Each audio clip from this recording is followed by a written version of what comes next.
এই শহরে প্রতিদিনই একটি করে মানুষ খুন হচ্ছে, তাদের মধ্যে বেশিরভাগই অল্প বয়সী মেয়েরা। কিন্তু খুনিকে কোনোভাবেই ধরা যাচ্ছে না। এদিকে পুরো শহর তন্ন তন্ন করে তাকে খোঁজা হচ্ছে। মনে হচ্ছে সে যেন আলাদিনের চেরাগের মতো। আজব ব্যাপার হলো, খুনি প্রতিটি খুন করার পর সেই জায়গাতে একটি করে চিরকুট রেখে যাচ্ছে। কিন্তু এর পিছনের আসল রহস্যটাই বাকি। কেনই বা খুনি এমন আজব ঘটনা ঘটাচ্ছে? পুলিশ ডিপার্টমেন্টের সবাই তার পিছনে রাত দিন লেগে আছে, এরপরেও তার কোনো হদিসই পাওয়া যাচ্ছে না। কিন্তু তারা কি এই সাইকো কিলারকে ধরতে পারবে? এমন উত্তেজনায় ভরা সাসপেন্স থ্রিলার মুভি নিয়ে আমাদের আজকের আয়োজন। চলুন দেখে আসি পুরো গল্পটি। মুভির শুরুতে আমরা একজন ব্যক্তিকে দেখতে পাই, যার নাম সাইমন, আর সে একজন গোয়েন্দা অফিসার এবং তার স্ত্রীর নাম হেলেন। তাদের 6 বছরের একটা ছেলে রয়েছে, যার নাম শান। সাইমনের কাজের চাপ এতটাই বেশি যে সে নিজের ছেলে শানের জন্মদিনের কথাও সে ভুলে গেছে। তাই হেলেন তার উপর রাগ করে বাড়ি থেকে চলে গেছে, আর সাইমন একা একা একটি আলাদা বাসায় রয়েছে। একদিন সকালে সাইমনের ফোনে একটা কল আসে। তখন সে জানতে পারে শহরের পাশেই একটি খুন হয়েছে। তাই তড়িঘড়ি করে সাইমন সেখানে চলে আসে। এদিকে সাইমনের পার্টনার মরিস লাশটিকে দেখে সেখানেই বমি করে, কারণ মেয়েটির মৃত্যু এতটাই ভয়ঙ্করভাবে হয়েছিল যে কোনো ব্যক্তি যদি একবার লাশটিকে দেখতে পায় তাহলে সেও সেখানেই অজ্ঞান হয়ে যাবে। তাকে একটি ছোট্ট ঘরে তার দিয়ে বেঁধে হিংস্র কুকুরদেরকে মেয়েটির পিছনে ছেড়ে দেয়। এক পর্যায়ে কুকুরগুলো কামড়িয়ে তার মাংস খেয়ে নেয়, আর সেখানেই মেয়েটি মারা যায়। এরপর সাইমন আশেপাশে প্রমাণ খুঁজতে থাকে, আর সেখানে একটি ছোট্ট ব্যাঙ সে দেখতে পায়। তখন সাইমন চিন্তা করে এদের আসলে নর্দমায় থাকার কথা, কিন্তু এইখানে কিভাবে এলো।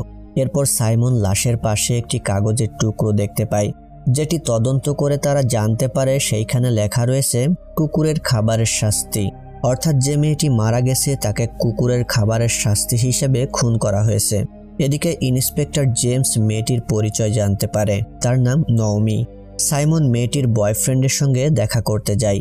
তার বয়ফ্রেন্ড জানায় তারা একে অপরকে অনেক ভালোবাসত। একবার ছেলেটি নওমিকে বলেছিল তার কুকুরের প্রতি একটু অ্যালার্জি রয়েছে।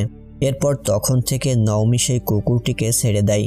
দৃশ্য পরিবর্তন হলে দেখা যায় একটা মোটা ছেলে তার অ্যাপার্টমেন্টে একাই থাকে। হঠাৎ করে সেই দিন রাতে তার দরজায় কেউ একজন কলিং বেল চাপে, কিন্তু ছেলেটি ভয়ে দরজার কাছেই যায় না।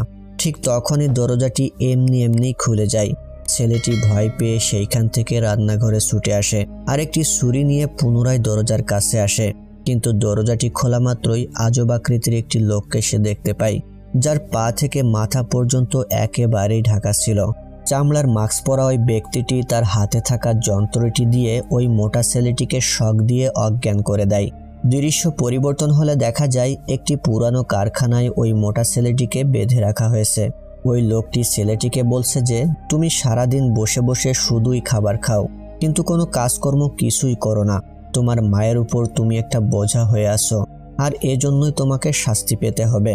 এতদিন বসে বসে খাবার খেয়ে তুমি যে মাংস বানিয়েছো, আজ তোমার শরীর থেকে সেই মাংস কেটে নেওয়া হবে। এমন সময় সেইখানে একটি চিরকুট দেখা যায়, যেখানে লেখা ছিল মাকে কষ্ট দেওয়ার জন্য শাস্তি। পরের দিন পুলিশরা ওই লাশের সন্ধান পায়। সাইমন সেখানে ওই কাগজটি দেখতে পায়, যেখানে লেখা ছিল মাকে কষ্ট দেওয়ার জন্য শাস্তি। তখন তারা বুঝতে পারে এটি একটি সিরিয়াল কিলারের কাজ। এরপর সাইমন আর জেমস একটি রেস্টুরেন্টে চলে আসে। সেইখানে বসে তারা ওই কেসটির ব্যাপারে আলোচনা করছিল। সাইমন জেমসকে বলে যেহেতু ওই কিলার মোটা ছেলেটিকে ধারালো অস্ত্র দিয়ে হত্যা করেছে, সেহেতু ওই কিলারের হাতেও একটা কেটে যাওয়ার দাগ থাকতে পারে। এমন সময় একটি লোক তার কাটা হাত দিয়ে সাইমনের সামনে বসেই পানি ঢালছিল। তখন সে মনে করে হয়তো এই লোকটি সেই সিরিয়াল কিলার, কিন্তু রেস্টুরেন্ট থেকে বের হলে সাইমন ওই লোকটিকে আর খুঁজে পায় না। তখন সাইমন চিন্তা করে হয়তো ওই লোকটি ওই হত্যাকাণ্ডের সাথেই জড়িত। কিছুদিন পর সাইমন জানতে পারে যে দুইজন হত্যা হয়েছে তারা দুজনই আগে থেকে একে অপরকে চিনত। কিছুদিন আগে একটি বাচ্চার কিডন্যাপিং ও মার্ডার কেসে তারা দুজনের সাক্ষী ছিল। ওই কেসে জজ অ্যারি নামের একজন ব্যক্তিকে মৃত্যুদণ্ডের আদেশ দেয়। তখন এই কিলার ওই জজকেই মার্ডার করে। এত কিছু শোনার পর সাইমন নিজের উপর থেকে কন্ট্রোল হারিয়ে ফেলে, কারণ তার স্ত্রী হেলেনও ওই কেসটির সাথে জড়িত ছিল। তখন সাইমন হেলেনের কাছে অনেকবার কল করে, কিন্তু তার ফোনটি বারবারই বন্ধ দেখায়। এরপর তাদের অফিসার ওই কেসটির ব্যাপারে তদন্ত করে। তখন সে জানতে পারে এরি নামের একজন ব্যক্তি 3 বছর আগে 12 বছর বয়সী একটি মেয়েকে কিডন্যাপ করে মমি বানিয়ে রাখে। এর কিছুদিন পর ওই লোকটিও ধরা পড়ে। এরপর তার মেন্টালি কন্ডিশন দেখে তাকে হসপিটালে নিয়ে যাওয়া হয়, কিন্তু 1 মাস পর সেইখানে সে আত্মহত্যা করে। এমন সময় অফিসের বাইরে একটি পার্সেল আসে, আর সেখানে লেখা ছিল অধিক মেয়েদের সাথে সম্পর্ক থাকার কারণে শাস্তি। সাইমন বুঝতে পারে তাদের এই কেসটি দিন দিন জটিল হয়ে যাচ্ছে। এজন্য ঊর্ধ্বতন কর্মকর্তারা সমস্ত পুলিশদেরকে নিয়ে একটি মিটিং ডাকে। সেইখানে বলা হয় এরির কেসে জর্জ, উকিল ও সাক্ষী সহ মোট 9 জন ছিল, কিন্তু তাদের মধ্য থেকে 3 জন মারা গেছে। পুলিশ বুঝতে পারে এরির মৃত্যুর প্রতিশোধ নেওয়ার জন্য এতগুলো মানুষদেরকে হত্যা করা হচ্ছে, আর এখনো 6 জন জীবিত রয়েছে। এদের মধ্য থেকে একজন হলো সাইমনের স্ত্রী হেলেন, যার সঙ্গে এখনো পর্যন্ত কোনো ধরনের যোগাযোগ করা যায়নি। এরপরে আরও একজন উকিলের মৃত্যুর খবর পাওয়া যায়, যে কিনা 50 বছরের একজন মহিলা ছিল। তাকে ফ্রিজের মধ্যে রেখে হত্যা করা হয়েছে। তার পাশে একটি কাগজ পাওয়া যায়, যেখানে লেখা রয়েছে বিউটি পানিশমেন্ট, অর্থাৎ খুব সুন্দরী হওয়ার জন্য শাস্তি। এরপরে আরও একজন উকিলকে হত্যা করা হয়। এত কিছু দেখার পর সাইমন অনেকটা চিন্তায় পড়ে যায়। এদিকে হেলেনের কি অবস্থা সে এখনো পর্যন্ত জানে না। কোনো উপায় না পেয়ে জেমস হেলেনের বেস্ট ফ্রেন্ড নিয়ার বাসায় চলে আসে। সেইখানে নিয়ার বয়ফ্রেন্ড জানায় সে এখন বাসায় নেই। এদিকে সাইমন হসপিটালে আসে নেয়ার সঙ্গে দেখা করতে, কিন্তু নিয়া কোনোভাবেই সাইমনকে হেলেনের ব্যাপারে বলতে রাজি হয় না। কিন্তু অনেক জোরাজুরির পর নিয়া জানায় হেলেন আমার বাড়িতেই রয়েছে। এমন সময় জেমস এসে বলে তার বাড়িতে তার বয়ফ্রেন্ড রয়েছে, কিন্তু হেলেনকে পাওয়া যায়নি। তখন নেয়া বলে আমার তো কোনো বয়ফ্রেন্ডই নেই। এটা শুনে সাইমনের পায়ের তলা থেকে মাটি সরে যায়, অর্থাৎ ওই বাড়িতে যে বয়ফ্রেন্ডের পরিচয় দিয়েছিল সেই আসলে খুনি। আর তাই তাড়াতাড়ি করে অফিসাররা ওই বাড়ির উদ্দেশ্যে রওনা হয়। এদিকে ওই কিলার হেলেন আর সানকে একটি প্লাস্টিকের ডিব্বায় ভরে গাড়িতে রাখে। ঠিক তখনই সাইমন এসে দেখতে পায় একজন ব্যক্তি রেইনকোট পরে গাড়িতে বসে আছে। এটা দেখে সাইমনের একটু সন্দেহ হয়, আর কিলারের গাড়ির পিছনে তারা ছুটতে থাকে। এদিকে জেমস সাইমনকে কল করে জানায় নিয়ার বাড়িতে তার বয়ফ্রেন্ড ও হেলেন কেউ নেই, অর্থাৎ সামনের গাড়িতে করেই কিলার হেলেন আর সানকে নিয়ে যাচ্ছে। কিছুটা দূর যাওয়ার পর হঠাৎ করে সাইমনের গাড়ি অ্যাক্সিডেন্ট করে। তখন কিলার গাড়ি থেকে নেমে সাইমনের কাছে আসে, কিন্তু সে সাইমনকে হত্যা না করে একটি রহস্যময় হাসি দেয়। মনে হচ্ছিল তার কোনো দীর্ঘ প্ল্যান রয়েছে। এরপর সাইমন কিছুদিনের জন্য রেস্টে থাকে। একদিন মরিস সাইমনের সঙ্গে দেখা করতে আসে। তখন সাইমন মরিসের কাছ থেকে সমস্ত পেপারগুলি নিয়ে দেখতে থাকে। সাইমন দেখতে পায় এরি নামের ওই লোকটি এতিম ছিল। তখন সে চিন্তা করে তাহলে সে মারা যাওয়ার পর তার হয়ে প্রতিশোধগুলো কে নিচ্ছে। এমন সময় একটি লোক মাস্ক পরে রেস্টুরেন্টের বাইরে সাইমনের সামনে আসে। তখন সে বুঝতে পারে এই লোকটি সেই কিলার। সাইমন তাকে দেখতে পেয়ে তাকে ধরার জন্য তার পিছনে ছুটতে থাকে। এদিকে মরিস কিলারকে দেখতে পেয়ে তার কাছে পৌঁছে যায়। এমন সময় সাইমনের ফোনে একটি কল আসে, আর তাকে বিল্ডিং এর ছাদের উপর আসার জন্য কিলার নিজেই অনুরোধ করে। সাইমন সেখানে গিয়ে সে দেখতে পায় মরিসের হাত পা বাঁধা রয়েছে, আর কিলার তার টাই ধরে রেখেছে। সে জানায় মানুষ হত্যা করা তার একটি নেশা। সে বিভিন্ন সময় বিভিন্ন পদ্ধতিতে মানুষ হত্যা করতে পছন্দ করে। এটা শুনে মরিস কিলারের গায়ে থুতু মারে। তখন কিলার রাগান্বিত হয়ে মরিসকে ছাদ থেকে ফেলে দেয়, আর সেখান থেকে কিলার চলে আসে। এদিকে মরিসের মৃত্যুর জন্য সাইমনকে সাসপেন্ড করা হয়। অফিসাররা সাইমনের কাছে জানতে চায় তুমি কেন মরিসকে সেখানে নিয়ে গেলে। সাইমন জানায় সে কোনো প্রতিশোধ নেওয়ার জন্য মরিসকে হত্যা করেনি। বিভিন্ন পদ্ধতিতে মানুষ হত্যা করাই হলো তার নেশা, আর এজন্যই সে মরিসকে হত্যা করেছে। কিন্তু অফিসার সাইমনকে অ্যারেস্ট করে থানায় নিয়ে যাচ্ছিল। কিছুদূর যাওয়ার পর সুযোগ বুঝে সাইমন সেখান থেকে পালিয়ে যায়, আর দোকান থেকে একটি পিস্তল কিনে তার কাছেই রাখে, কারণ সে তার স্ত্রী আর ছেলেকে একাই উদ্ধার করতে চায়। এদিকে বাকি পুলিশগুলো কিলারের পিছু ছেড়ে সাইমনকে ধরার জন্য অভিযান শুরু করে। তখন সাইমন একটি রেস্টুরেন্টে চলে আসে। সেখানে সে দেখতে পায় একজন কাস্টমার ম্যানেজারের সঙ্গে খারাপ ব্যবহার করতেছে, কারণ ওই ম্যানেজার কাস্টমারকে কিছু খাবারের অফার করেছিল, কিন্তু ওই খাবারগুলোই প্রচুর অ্যালার্জি ছিল। এটা দেখে সাইমনের মনে পড়ে সেদিন কিলার বারবার নিজের শরীর চুলকাচ্ছিল, অর্থাৎ তার প্রচুর অ্যালার্জি রয়েছে। তখন সাইমন ইন্টারনেটে এই ব্যাপারে সার্চ করলে সে দেখতে পায় এই শহরে একটি মাত্র ডক্টর রয়েছে যে শুধুমাত্র অ্যালার্জির চিকিৎসা করে। সাইমন তখনই সেই ডক্টরের কাছে চলে আসে। ডক্টর তাকে জানায় এই শহরে মোট 3 জন অ্যালার্জির রোগী রয়েছে, কিন্তু ডক্টর তাদের ব্যাপারে ইনফরমেশন দিতে রাজি হয় না। তখন সাইমন ইনফরমেশন না পেয়ে ডক্টরকে গুলি করার হুমকি দেয়। কোনো উপায় না পেয়ে ডক্টর সাইমনকে রোগীদের ব্যাপারে সমস্ত ইনফরমেশন দিয়ে দেয়। সাইমন সমস্ত কাগজপত্র দেখে বুঝতে পারে কিলারের বয়স আর উচ্চতার সঙ্গে একটি রোগীর মিল রয়েছে যার নাম সিমন। সাইমন সরাসরি ওই রোগীর বাসায় চলে আসে, কিন্তু বাড়ির দরজা বন্ধ দেখে সে দেওয়াল বেয়ে রুমের মধ্যে ঢুকে পড়ে। আস্তে আস্তে সে দেখতে পায় কিলার সাইমনের ব্যাপারে আগে থেকেই সমস্ত ইনফরমেশন নিয়ে রেখেছে। তার পাশে একটি চিরকুট লেখা রয়েছে, হাজবেন্ডকে ছেড়ে আসার জন্য শাস্তি। এমন সময় সিমন পিছন থেকে সাইমনের উপর হামলা করে।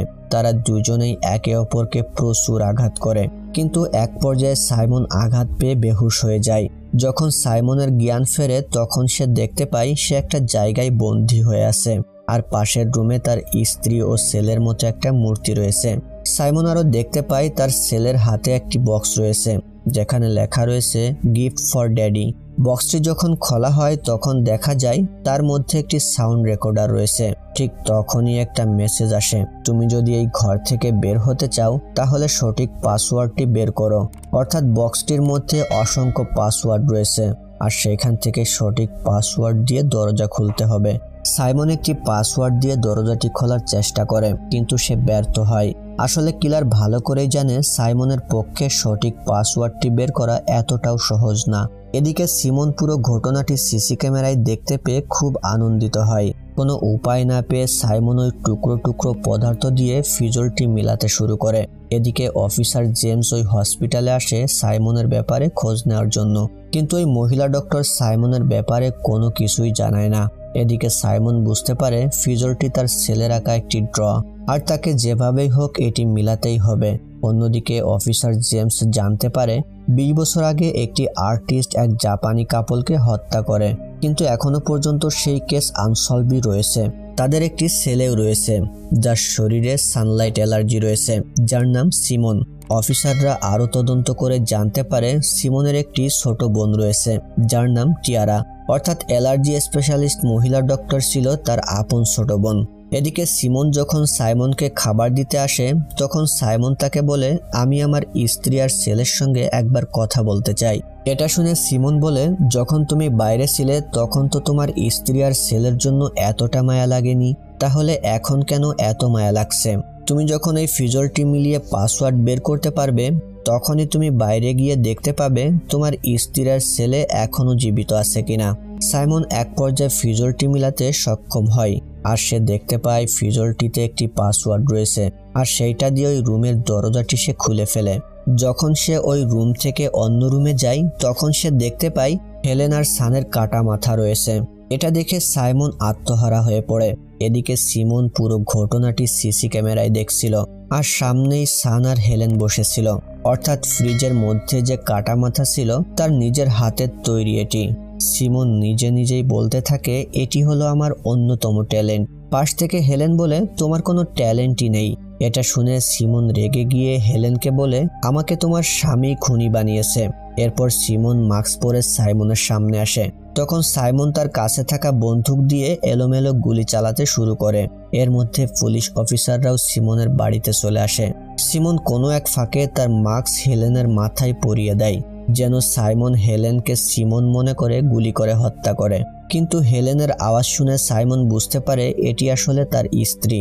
প্ল্যান ভেস্তে গেছে এটা দেখতে পেরে সিমন সানকে তুলে আনে, আর সে সাইমনকে বলে, নিজের হাতে হেলেনকে গুলি করে হত্যা করতে হবে, না হলে তোমার ছেলেকেই আমি গুলি করব। এটা শুনে হেলেন সাইমনকে বলে, তুমি আমাকে গুলি করো, না হলে সে আমাদের ছেলেকে গুলি করবে। কিন্তু সাইমন রাজি হয় না। ঠিক তখনই সিমন তার বন্দুক দিয়ে সাইমনকে গুলি করে। এরপর সিমন যখন হেলেনকে গুলি করতে যাবে তখন পুলিশ এসে চারদিক থেকে সিমনকে ঘিরে ফেলে।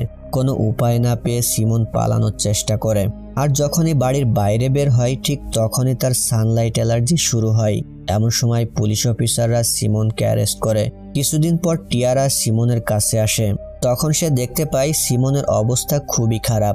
এটা দেখে টিয়ারা বলে, আমার মা বাবার সবচেয়ে বড় ভুল ছিল তোমার মতো সাইকো কিলারকে জন্ম দিয়ে। এটা বলতে বলতে টিয়ারা সিমনকে পয়জন পুশ করে, আর এক পর্যায়ে সিমন সেখানেই মারা যায়। মুভির শেষ পর্যায়ে দেখা যায় সাইমন আর হেলেন সানের স্কুলে এসেছে তাকে সঙ্গ দেওয়ার জন্য। সাইমন এখন স্ত্রী ও সন্তানের গুরুত্ব কতটুকু তা বুঝতে পারে, অর্থাৎ পরিবার কি জিনিস তা প্রতিটি মানুষেরই বোঝা উচিত। আমাদের গল্পটি আজ এ পর্যন্তই। যদি আপনাদের ভালো লেগে থাকে তাহলে লাইক, কমেন্ট, শেয়ার করতে ভুলবেন না।